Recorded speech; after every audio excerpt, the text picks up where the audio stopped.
الصلاة والسلام عليك يا سيد الأنبياء والمرسلين وعلى آله وأصحابه أجمعين. أما بعد فأعوذ بالله من الشيطان الرجيم. بسم الله الرحمن الرحيم. لقد كان لكم في رسول الله أسوة حسنة صدق الله العظيم. إن الله وملائكته يصلون على النبي يا أيها الذين آمنوا صلوا عليه وسلموا تسليما.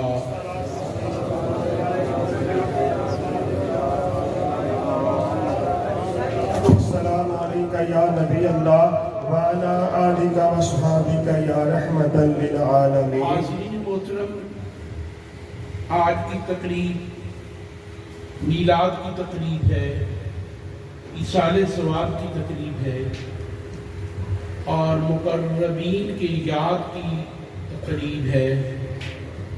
حاضرین محترم، ہمارے اکابرین کی یہ روایت ہے، اہل سنت والجماعت کے پیشرو اکابرین نے یہی راہ بتلائی کہ جب تم پریشان ہو تو تب بھی نبی کا تذکرہ کرو، خوش ہو تب بھی نبی کا ذکر کرو، مشکل میں ہو تو نبی پاک کا ذکر کرو، اگر تم پہ اللہ کی رحمتوں کی باران ہو تو تب بھی نبی پاک کا ذکر کرو. کیونکہ مشیت ربانی کے لیے، اللہ کی رضا کے حصول کے لیے نبی پاک کا ذکر اور نبی پاک کی اتباع لازم ہے. کائنات میں جتنی مخلوق موجود ہے ان کا مقصود ایک ہی ہے کہ وہ اپنے رب کی مشیت اور رضا کو حاصل کر لیں، اپنے رب کو راضی کر لیں. ہر کوئی جو کلیسا میں جاتا ہے وہ بھی یہی مقصود لے کے جاتا ہے، جو بت کدے میں جاتا ہے وہ بھی یہی مقصود لے کے جاتا ہے. وہ جو دنیا کی کسی اور عبادت خانے میں مصروف عمل ہے اس کا مقصود بھی یہ ہے کہ اس کا رب حقیقی، اس کا رب قادر مطلق، اس کا مالک الملک اس پہ راضی ہو جائے، لیکن اس کو راضی کرنے کا طریقہ اس کو معلوم نہیں. کبھی وہ بتوں کے سامنے جھکتا ہے، کبھی وہ کلیسا میں جا کے ریاضت کرتا ہے، کبھی وہ آگ کے سامنے بیٹھ کے مناجات کرتا ہے، کبھی وہ دیوار گریہ کے سامنے جا کے گریہ زاری کرتا ہے.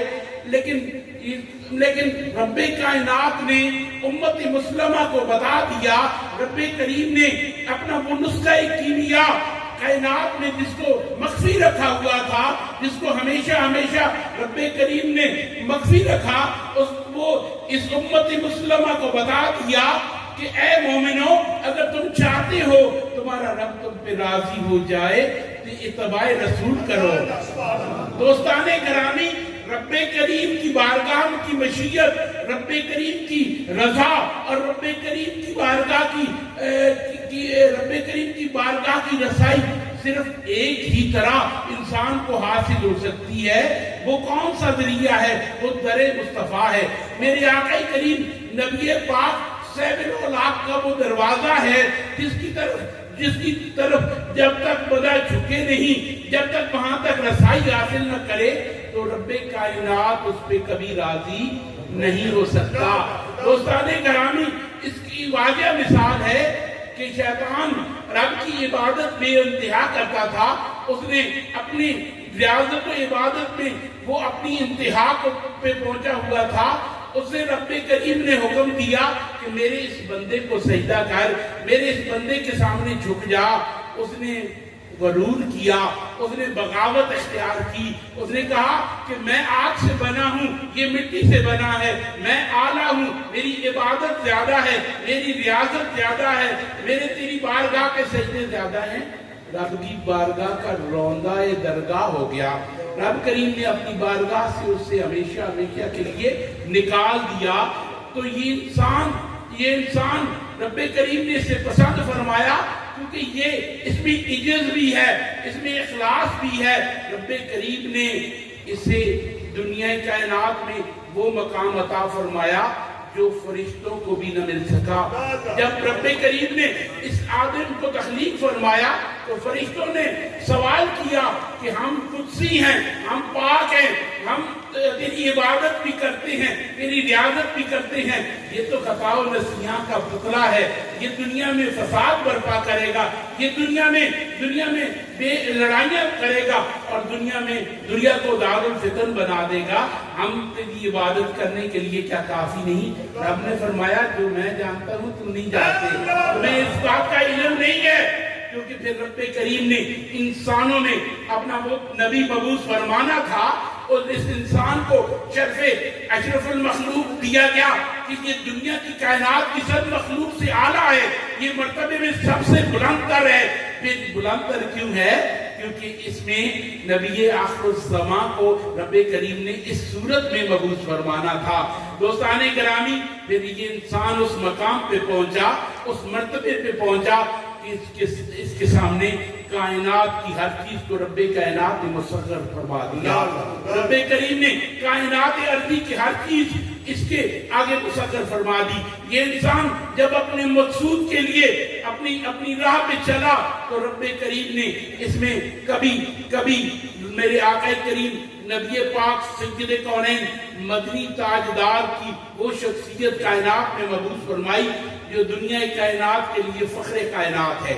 میرے آقا کریم نبی پاک کا وجود مسعود دنیا کائنات کے انسانوں کے لیے ایک تکریم اور عزت کا ذریعہ ہے، اور میرے آقا کریم نبی پاک کی بعد اعلان فرما دیا رب کائنات نے، کائنات میں اگر تم چاہتے ہو کہ ہدایت حاصل کرو، صراط مستقیم پہ چلو، وہ اس راہ پہ چلو جس پہ تمہارا رب تم پہ راضی ہو جائے، تمہارا رب تم پہ اپنی انعامات کی بارش فرمائے، تو وہ کون سا راستہ ہے؟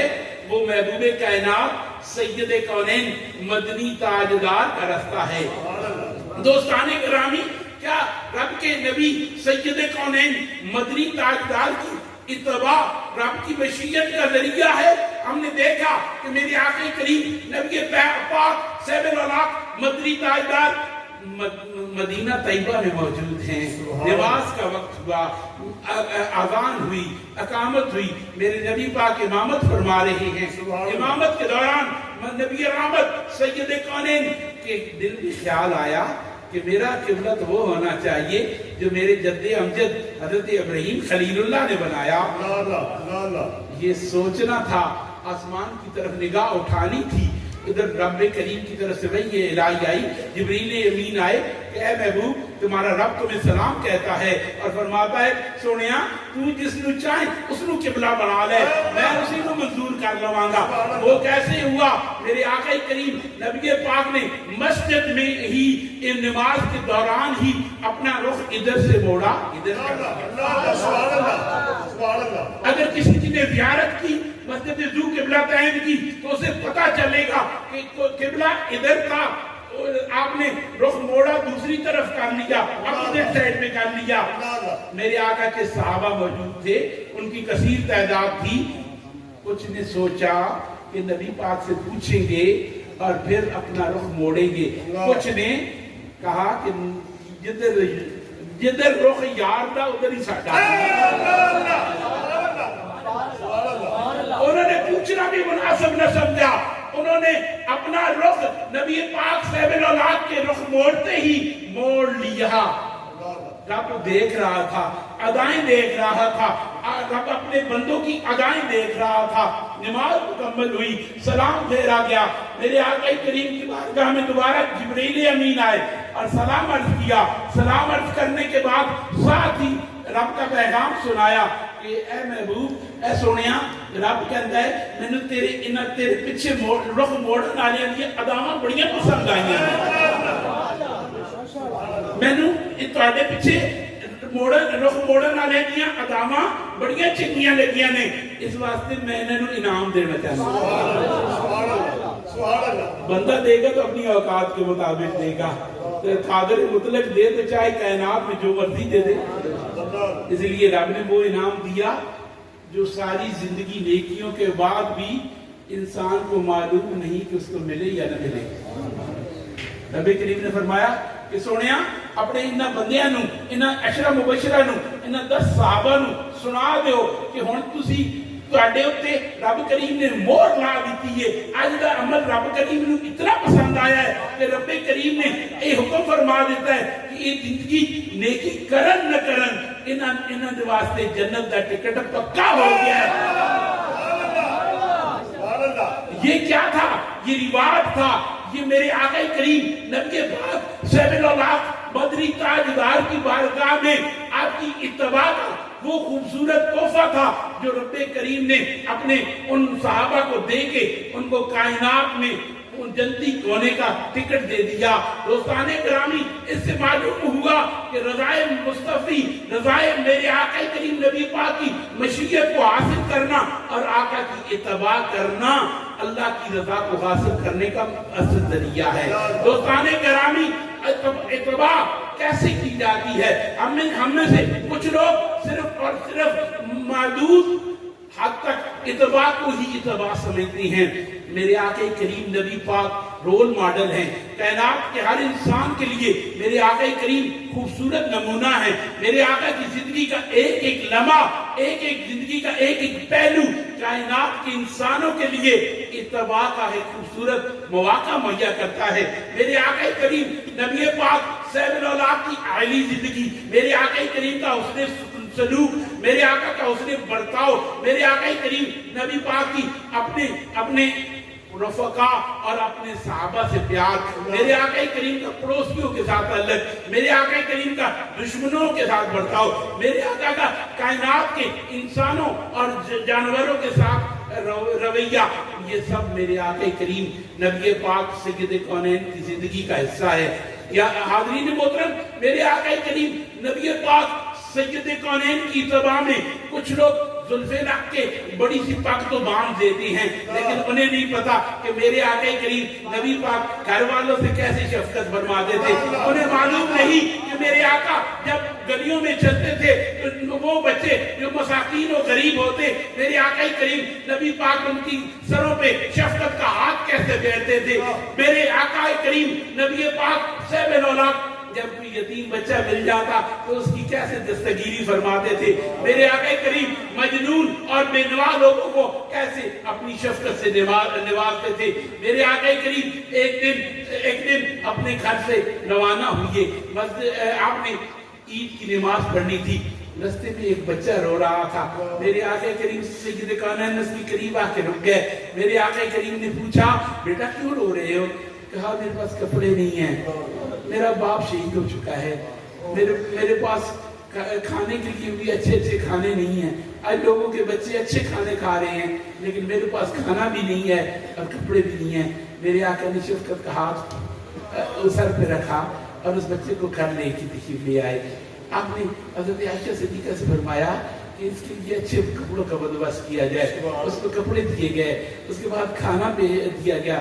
جب وہ سیر ہو کے کھا چکا، خوش ہو گیا، تو میرے آقا کریم سید کونین نے فرمایا کہ کیا بیٹی تو آج راضی نہیں اس بات پہ کہ تمہیں محمد جیسا باپ،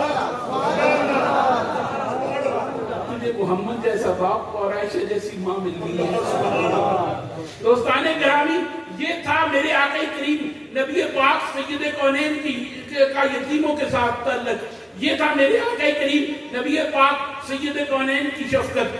آج ہم نبی پاک سید کونین مدنی تاجدار کی امتی ہونے کا دعویٰ تو کرتے ہیں.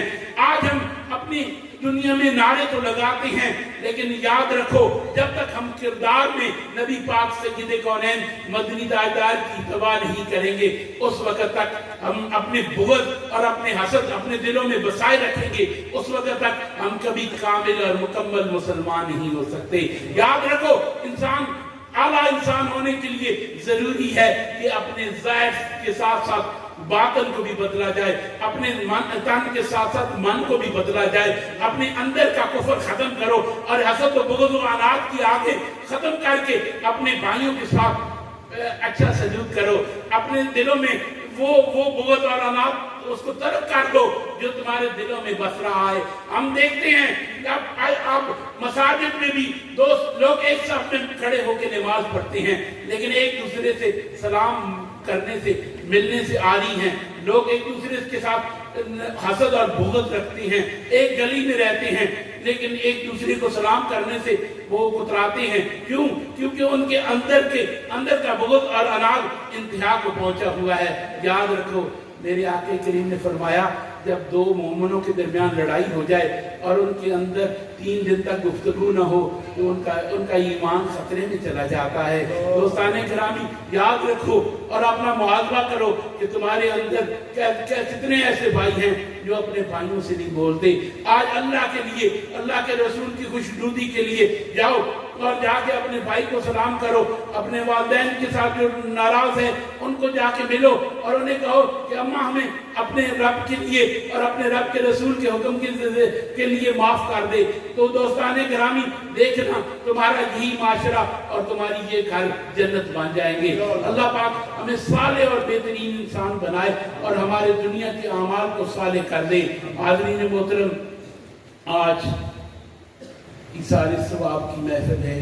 ہماری ایک بہن اس دنیا سے رخصت ہوئی, حکیم صاحب کی زوجہ, اللہ ان کو جنت الفردوس میں جگہ عطا فرمائے, ان کے مراتب میں بلندیاں عطا فرمائے, اور انہیں نبی پاک سید کونین مدنی تاجدار کی شفاعت نصیب فرمائے, اور ان کے درجات و مقامات کو رب کریم بلند فرمائے.